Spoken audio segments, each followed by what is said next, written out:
vous venez à l'instant d'indiquer que le sujet, ce n'était pas de créer des postes en plus, mais d'opérer des rééquilibrages. Je pense que c'est discutable dans l'absolu, mais que ça l'est davantage encore dans le contexte sanitaire, mais pas seulement, ça a été évoqué, qu'on connaît aujourd'hui. C'est la 3e rentrée qui s'effectue dans le cadre de la crise du Covid. Et on peut imaginer,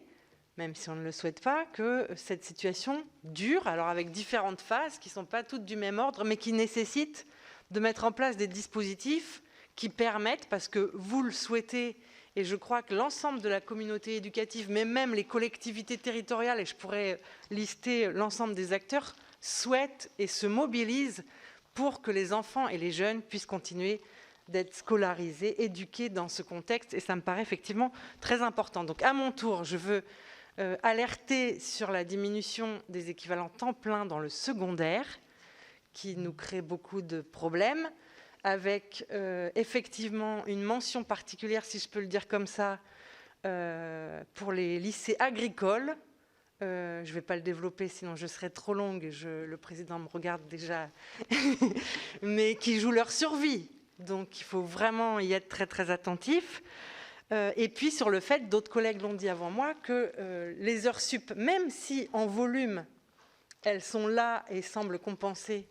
des postes, eh bien sur le terrain, concrètement, ça ne fonctionne pas parce que des professeurs ne réalisent pas ces heures supplémentaires qui donc manquent à l'enseignement. Et en plus, ces heures supplémentaires sont finalement un dispositif moins souple que des postes, puisqu'évidemment, on ne peut pas caler les choses comme on veut partout. D'ailleurs, mais peut-être je vous ferai là un procès d'intention à mauvais escient, est-ce que, puisque je vois que vous parlez d'évolution pluriannuelle, ce qui est plutôt une bonne chose sur la revalorisation des enseignants, mais que vous intégrez ça dans des évolutions que vous dites systémiques, est-ce que clairement, ça veut dire que vous allez en demander davantage aux enseignants, et notamment en termes d'heures supplémentaires? Si c'est le cas, ayons tous conscience que nous n'allons pas répondre à la crise de recrutement qu'on connaît aujourd'hui. Il y a des tas de choses, et pas seulement la crise sanitaire, enfin l'attentat sur lequel vous avez commencé vos propos, Monsieur le Ministre, à juste titre, provoque une véritable crise de sens de la profession, et je crois qu'il faut y être très attentif dans les mois et les années à venir. Pour ce qui est du premier degré, je ne m'explique pas bien la suppression des 900 postes de stagiaires du premier degré. Et puis, là encore, d'abord, on constate quand même qu'il y a encore pas mal de classes surchargées, c'est-à-dire que les postes qui sont censés répondre au dédoublement ne sont pas tous là, et que donc il y a des niveaux qui restent surchargés. Et puis, je ne vais pas le développer très longuement non plus, mais il y a tout un tas de dispositifs qui permettent de faire un peu du sur-mesure et de l'accompagnement personnalisé qui manquent à l'appel. J'entends ce que vous dites sur les évaluations, qui serait moins pire que si c'était pire, excusez-moi de le dire comme ça, mais on est quand même dans le contexte d'une école française qui fait perdurer de très lourdes inégalités, et c'est ça l'enjeu auquel il faut aussi répondre. Et donc je crois qu'il y a besoin de moyens dans le premier degré, et notamment de moyens qui peuvent, je ne vais pas non plus développer sur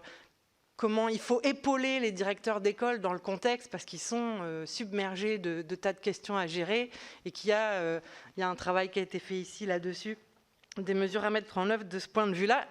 Une question très concrète, parce que l'an passé, vous aviez, un peu à notre demande, mais ouvert des postes pour qu'on puisse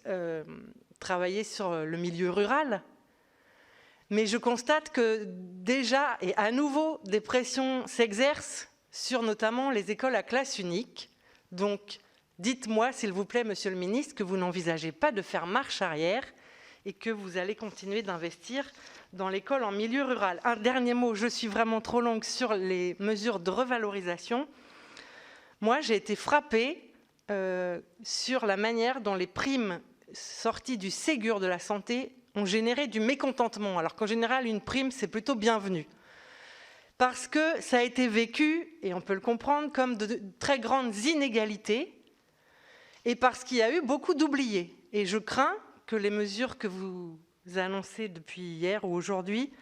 ne suscitent la même chose. Un dernier mot, ce coup-ci pour de vrai, sur les AESH, et notamment sur ceux qui sont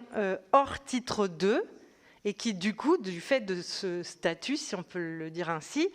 ne vont pas pouvoir bénéficier des mesures qui visent à résorber la précarité de cette profession.